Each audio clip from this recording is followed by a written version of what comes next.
Most people believe that living with your parents as a young parent means you're failing. But what if I told you that's the smartest financial move that you could make?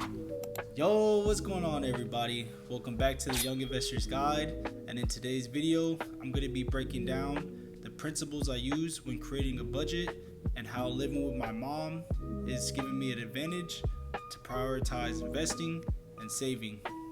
Make sure you watch the full video because I'm going to be showing you guys the one budgeting decision that is saving me thousands every year. If you're new to the channel, go ahead and subscribe. Hit that bell so you get notified every time a new video drops. Go ahead and leave a like if you enjoy this video. And with that, let's see how I create a budget. So my situation and my setup. Just to give some context on my life, I'm a young parent who had my daughter at 21 years old with my fiance, who moved in with me and my mom during the pregnancy, and we've been living with my mom for 2 years now, ever since my daughter was born. Currently, I'm the only income, making around $40K a year, while my fiance, she's a stay-at-home mom, raising and teaching our daughter, which she has been doing this whole time, which is a great sacrifice because she's also pursuing a career in nursing. She already completed her CNA program, and she put aside her nursing school for a year, but she just finished everything, so she's now going to try to start nursing school this fall. So our budget is going to have to adjust to that, and our goal is financial stability and investing for our budget. But I'm going to just show you guys our current setup that we've been using for the past 2 years, but keep in mind that your budget could change and adjust depending on your specific circumstances. Why living at home helps financially. The relationship I have with my mom is great. She has not only been a blessing for me, but a blessing to my family as well. She has accepted the role as Nana, which is what my daughter calls her, and she has welcomed my fiance into her home with open arms. She charges us rent, of course, but the amount of money that I pay here is 5 to 6 times less the amount I would pay for a 1-bedroom apartment in my city. Housing is usually the biggest expense in most people's budget, so being able to live at home temporarily allows us to put money towards things that actually build our future. Breaking down the budget. So for my income, I'm making $3,000 monthly, but it varies because I make tips, so it could be higher some months, but never lower. It's always going to be a base minimum of $3,000. So for my expenses, we're looking at things like rent, $200, gas, $180, phone bill, $25, dog food, $95, investments. This is going to be the biggest portion of our budget. $1,012 into the investments. That is 34% of my monthly income. That is a big portion of my income going into investments. And that's why I told you guys we prioritize investments so that we could build stability and we could also have growth.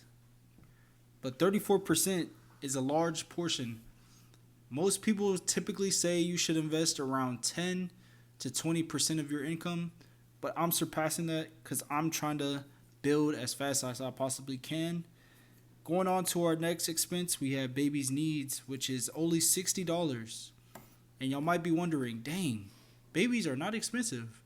But really, we were blessed during the baby shower, so we weren't having to buy many of the things that she needs right now. But as she gets older and grows out of things and requires more things, that expense is eventually going to go up. So you have to plan for things like that. Baby's college fund is the next expense. This is $150 right now because I'm the only one making money. So I'm contributing only $150 into that expense. But once my fiance gets a job, she's also going to contribute $150. So it's going to be going up. Our emergency fund. I've been telling you guys about this in past videos. Having an emergency fund is one of the biggest things that all people who want to build future wealth need to prioritize, because an emergency could really make or break you when it comes to finances. So for our emergency fund, we're putting $500 in every single month. But of course, once the emergency fund hits, for my stopping point, it hits 8 to 10K. That's when I'm going to stop funding it. and that's going to free up some room for my expenses. Groceries right now are only $60, and that's because we have SNAP benefits, which is food stamps. If you're not in Texas, it's called SNAP. But yeah, groceries are only $60 because we have to pay for our hygiene products, of course, and little things here and there. And we use that as a resource. We are blessed to have that as a resource. It's a benefit, but eventually it's going to run out. So, of course, we're going to adjust the budget once we make more income and we don't qualify for SNAP benefits. And the one thing that you guys might be wondering is, where's all your subscriptions at? We don't have any subscriptions. That is one of the budgeting decisions that we have made that has saved us thousands. Not having any subscriptions, having a cheap phone bill. I know you see the $25. We have cheap phone bills, and that is how we save thousands of dollars. No subscriptions. Car insurance is another expense. We're having to pay $269 for that, but it's going to eventually change because right now I have 2 cars. One of them is being financed, but it's about to get paid off. And when you're financing a car, you need to have full coverage on it. But once the car is paid off, we're going to switch it to only liability and uninsured. And that's going to decrease the expense of our car insurance to about maybe $180, maybe less. So that's going to save us some money there too. So this totals our expenses to $2,551, meaning $3,000 our monthly income minus all our expenses, $2,551. That leaves us a remaining of $449 that we could use for going out to the movies, going out to eat, or little things that we want to do throughout the month. Or we could just save that. But that's $449 for us to do whatever we want with. To break down my investments and how I'm investing so much, 34% of my monthly income into it, we got to break it down into 3 different categories. So for the first category, we have my Roth IRA. I contribute $500 into my Roth IRA bi-weekly, and right here are all the investments that I invest in.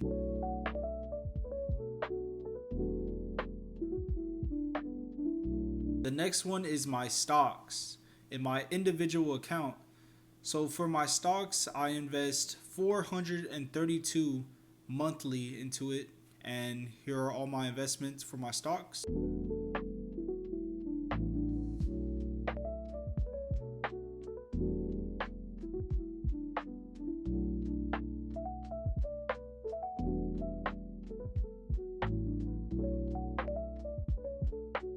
Lastly, I have my crypto.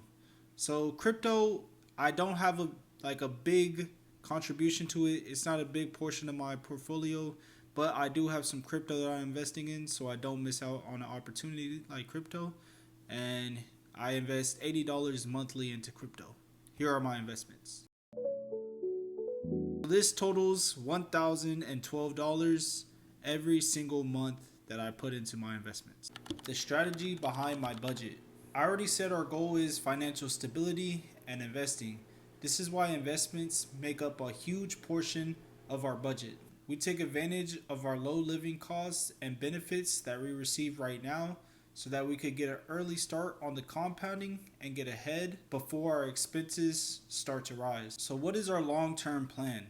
I intend on finishing college this year, getting my bachelor's degree in biology, and pursuing a career in embryology.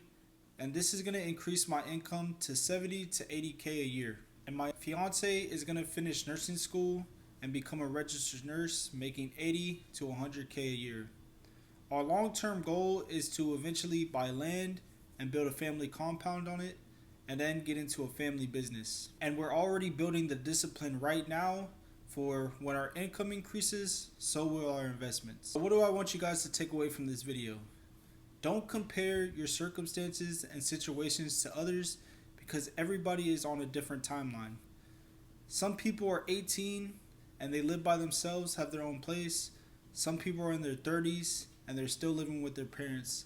But it's not the circumstances that you are in that determine if you're going to be wealthy or build richness.